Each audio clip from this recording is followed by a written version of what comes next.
employed as a senior researcher with the Canberra-based think tank, the Australian Institute on Mining Issues. An important stream of the Australian Institute research is to analyse the economic impacts of coal and gas mining, particularly on non-mining industries and regional communities. He visits regional areas across Australia impacted by the expansion of coal mining and gas fields, discussing our research with communities, business groups and other stakeholders. Ladies and gentlemen, Mark Ogge.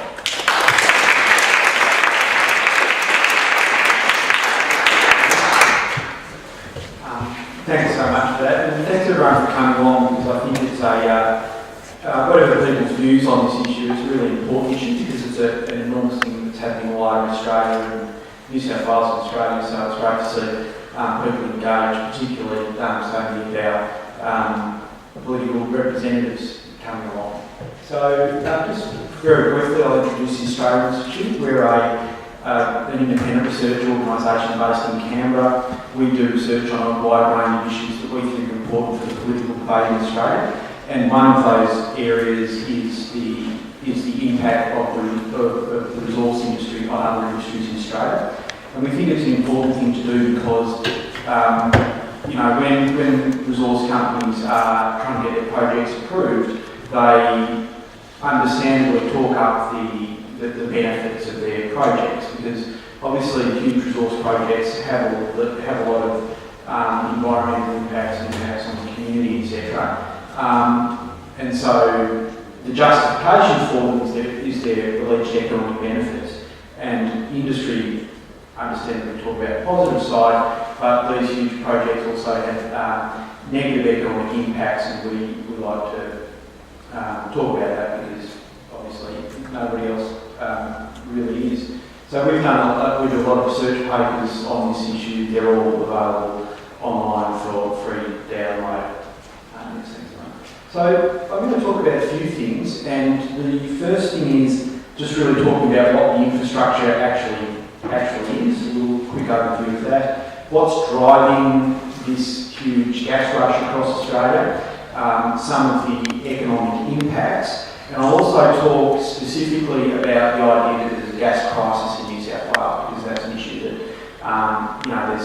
you hear some quite amazing claims about a terrible gas crisis in the state. And then I'll just talk a little bit about the idea of gas and energy security. Thanks. So the first thing to understand is, in New South Wales, in every sector of gas use, so large industrial, households and businesses and gas power generation, gas demand is going down, and it has been for the last few years, and the same in every state across Australia, gas prices going down.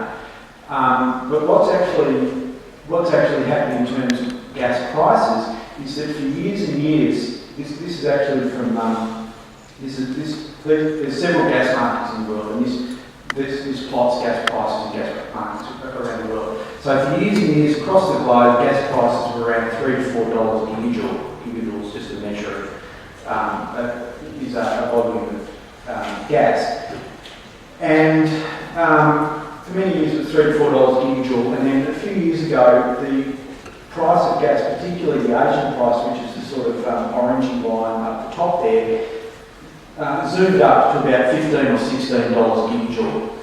And that meant that if you mined gas in Australia that you were previously selling at a profit for $4 a gigajoule, if you could export that to Asia, you could sell it for $15 or $16 a gigajoule.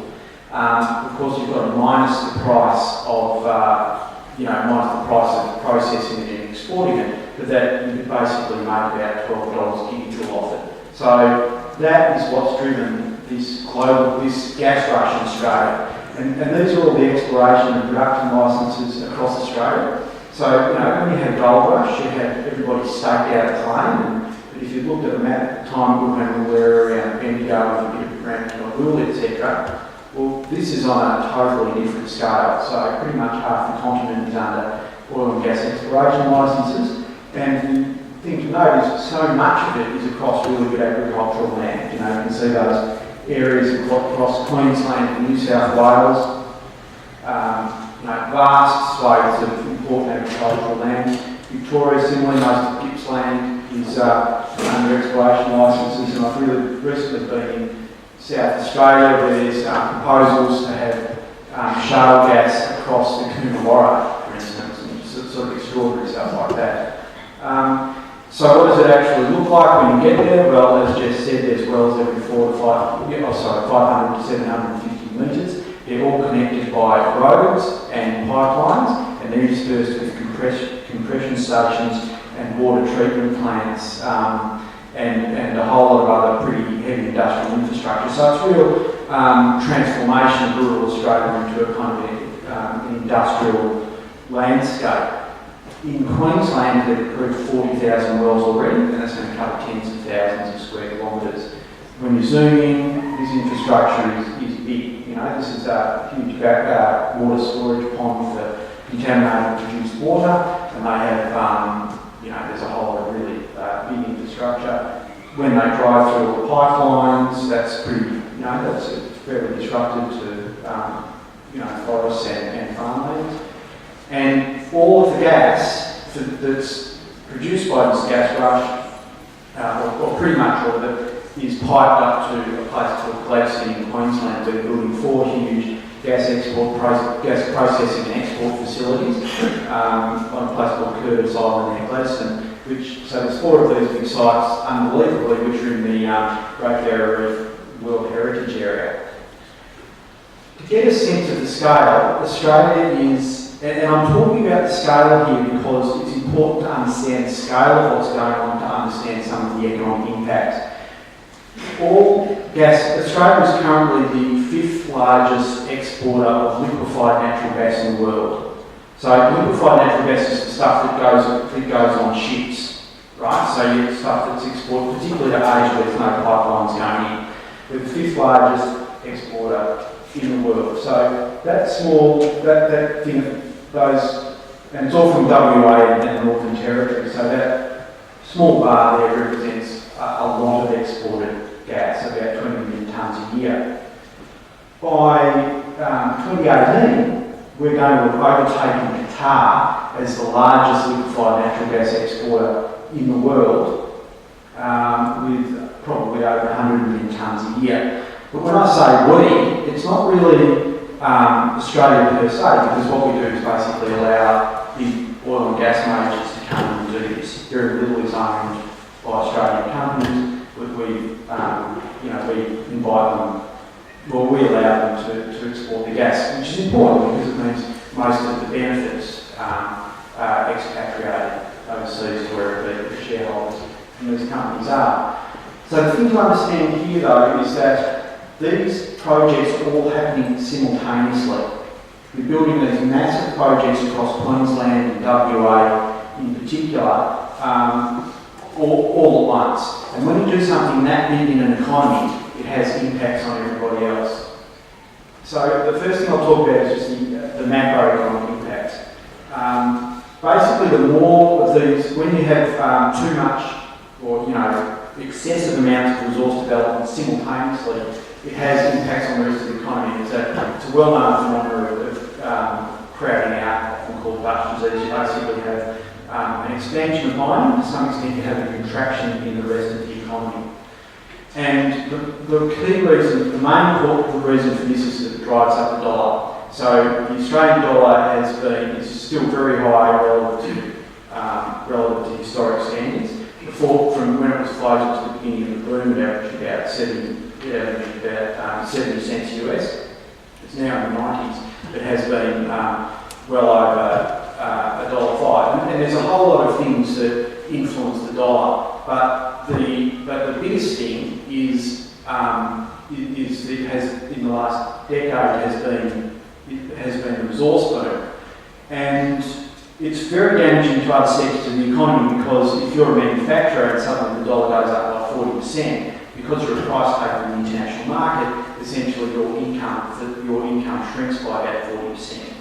And so that's really hammered, pretty much killed the car industry, but hammered manufacturing over a long period of time.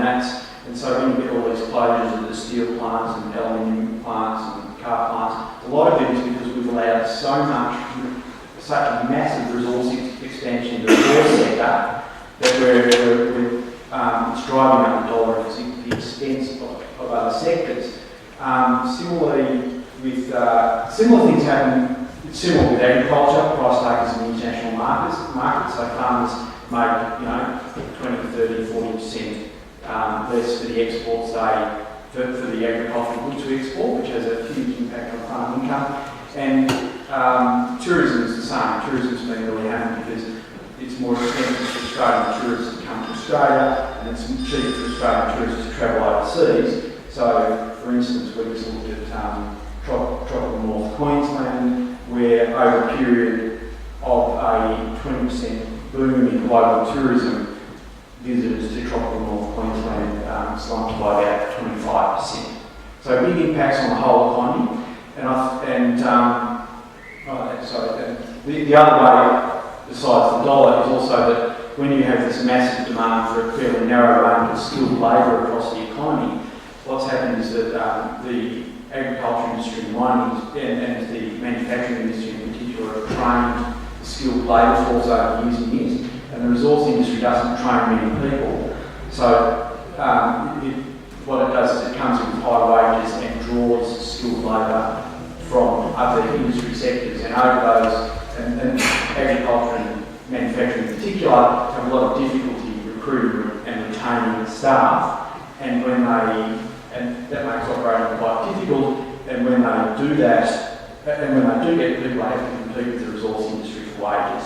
So that's had a big impact. Now, this isn't to say, you shouldn't have a resource sector, but from a macroeconomic point of view, if you allow all of those huge gas projects to go at once, and a similar expansion of the coal industry and a similar expansion of the iron ore industry all at once, you pretty much guarantee to maximise the collateral damage to other sectors of the economy. And that's what we've done. In the view of the Australian Institute, that is irresponsible macroeconomic management of the economy. You do not have to say, yes, we're going to dig up all our resources as quickly as possible and send them overseas as fast as we can. We'll allow foreign multinationals to do that. We don't have to do that. We can keep them, we can do it at a reasonable pace. So it's been a terrible era of macroeconomic management in the Australian economy. Now, you don't have to take the Australian Institute's word for this, because sometimes resource companies actually have to do reasonable sort of economic modelling that looks at the negative impacts of their project. And Arrow LNG, which is one of those huge CSG projects in Queensland, acknowledged in their environmental impact assessment that one project would cost 1,600 jobs across Queensland and Australia, including about 1,000 manufacturing, and create about $500 million in manufacturing across Australia.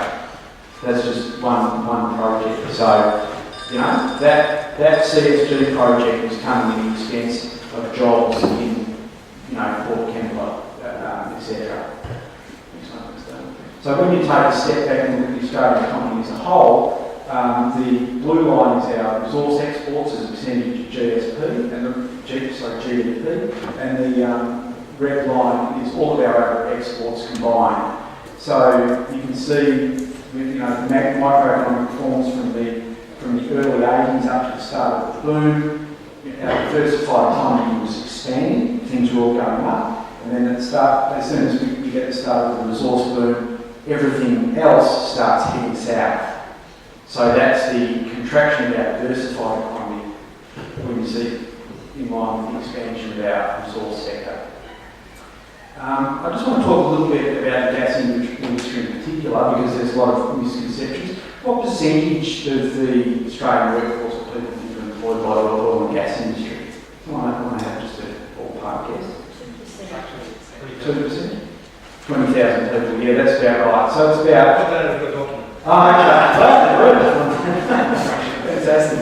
So yeah, less than 0.2, that's exactly right. Less than 0.2 of 1% of the Australian workforce. So gas is, they employ, there's a spike in the construction period, but when a gas field's up and running, it doesn't need many people to manage it. So, and that's important because the gas industry often pushes the amount of jobs it's created.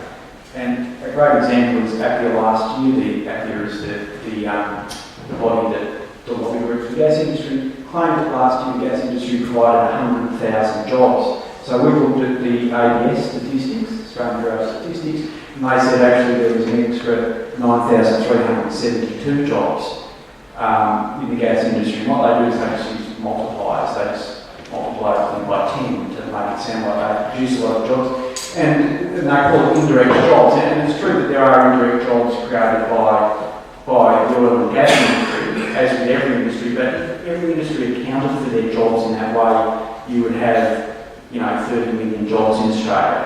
So, the point is that if you expand, you get indirect jobs from the gas industry, but they often create other jobs in other industries, for the reasons I was talking about before. They're a very low taxpayer. Last year, the gas industry paid, I should start by saying the theoretical tax rate corporate tax rate in Australia is 30%. No industry pays all that because everyone's entitled to a certain amount of exemptions. So the effective corporate tax rate around Australia is a bit over 20% for all industries. Last year, the gas industry paid 6%. 6%. And they also pay a thing called the PRRT, the Petroleum Rent Resource Tax, and that is a tax. It's a bit like super profits tax, but it's not meant to reduce the corporate tax rate. It's amazing. It's amazing, comparison with Norway actually, because Norway taxes its oil and gas sector at about 90%, an effective tax rate of about 90%, including a compulsory national owned stake by Statoil, their nationally owned company, by 90%. The oil and gas industry hasn't fled away, they stay where the gas is. And so, in Australia, I think it's really fair to say, we're open for business, but we're giving it away. And in terms of royalties are a payment to the resource. Sorry, I'm going way over time. What are we doing time with? I should just check. Lose track. So, when those massive Queensland projects are operating at their peak in a couple of years, they're projected to increase Queensland state government royalty by about 1%. So, yes, that's not insignificant, but you do have to cover the state and gas wells to get that extra 1% increase. And it should be remembered that it's not really a tax, it's a payment for raw materials, just like you would buying bricks or baker buying bread, right? So you shouldn't really consider royalties a tax, it's just what a company pays to get its raw materials. As I said before, it's pretty much entirely, it's about 85% foreign-owned industry, so all the profits are 83% of the profits, I should say, are expatriated overseas, and most of its supply chains are overseas, so the gas industry doesn't spend a lot of money in Australia. Now, sorry for this huge slide of text, never good enough PowerPoint presentation, but the point I wanted to talk about this idea that there's a gas crisis in New South Wales, and if we don't cover the state of gas wells, gas prices are going to show up and we won't have any gas to heat our homes, etc.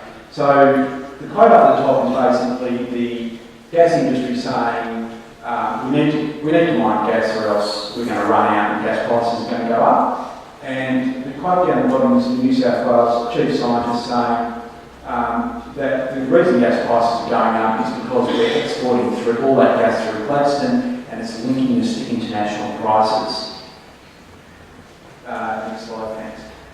So, I said before, domestic demand in Australia is going down, so you can see, around 2013, gas demand is actually going down, and the people who measure the Australian Energy Market Operator are not expecting gas demand to increase substantially for decades. The big bit up the top, the yellow bit and the black bit of projections for the amount of gas demanded for LNG export. Gas demand, just ignore those headings, this was for another presentation, but gas demand for power generation is crashing in particular because gas is becoming expensive, renewable energy is actually cheaper now. So gas power generation, gas demand for power generation is absolutely crashing. And all of this might be the gas demand may be overestimated for New South Wales and Australia, because the Australian Energy Market Operator is notorious for having overly optimistic energy projections. This is for electricity, not gas. There's a similar thing with gas, I just don't have a slide for it. But all the coloured lines are their projections for different years' projections for gas demand, and what actually happened is the black line.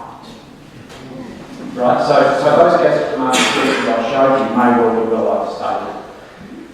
AGL, the gas company in Australia, have been lobbying hard for, to tell the story that we need the gas here, and so they released a paper called Solving for X, the gas supply, or something like that. So I don't know if people can see it, so I've got a big red arrow there, but, well actually I should explain the graph first. The light grey lines are gas contracts for domestic demand. Okay, so they're gas contracts to supply southeastern Australia with gas. The black lines are gas contracts to supply the LNG exports. And so the curve that it forms is basically gas demand, including export. Now, the light grey lines are reducing a little bit over time as gas contracts run out and the gas gets allocated for export contracts. And what AGL said was, because they're trying to say there's this big crisis and we need more gas, they said, there's a gap in demand in 2018. So if you look really carefully at the end of that red arrow, there's a little X. So that's the gas shortage that AGL are talking about. And they didn't actually take into account the fact that when gas prices triple, as they're projected to, people are likely to use less gas. So what I'm saying is they're really beating up the idea of any sort of gas shortage. And the truth is that even if there was a bit of a gas shortage, it doesn't mean that suddenly everybody goes without gas. It just means that across the board, somebody who uses a little bit less gas will pay a little bit more. The gas network all across Eastern Australia is connected, so we're all part of one market. So once we start exporting gas to Asia, the companies have the choice between selling to Asian customers. Well, they can sell to Asian customers at effectively $12 a gigajoule. So if Australian companies and if Australian gas users want to buy that gas, they actually have to match the Asian price. So that's kind of linkage to the net back price. And next. Yeah, and I just put this up because this is just an amazing. Santos is the other company that wants to mine more gas in New South Wales over in Pilliga. And Credit Suisse, Credit Suisse are a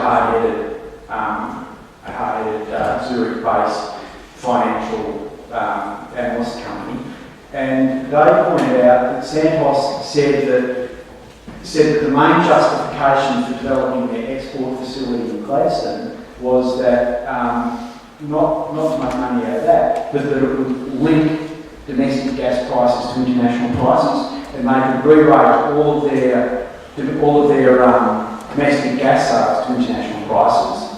And at the same time, they're saying that we have to, at the same time they're lobbying to produce gas from New South Wales to bring down the gas price. So just pointing out the irony there, I guess.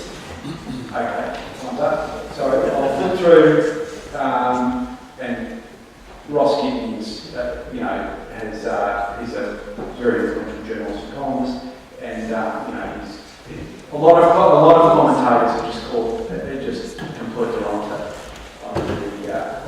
And Ross Gittins has come out and called it a bit of a con. And finally, I'll just say there's huge risks to having a gas supply. Varanus Island and Longford gas explosions wiped out large percentages of those states of Victoria and WA's gas supply over a fairly long period of time, having a huge impact on the rest of the economy. So there's big risk there. But finally, just on a positive note, there's a lot of alternatives to coal seam gas. So renewable energy is already cheaper in Australia than gas. And the main things we use gas for in houses, which is space heating and hot water heating, it's already cheaper to use efficient electrical systems than gas. So over time we can just replace those systems. So heaps of alternatives.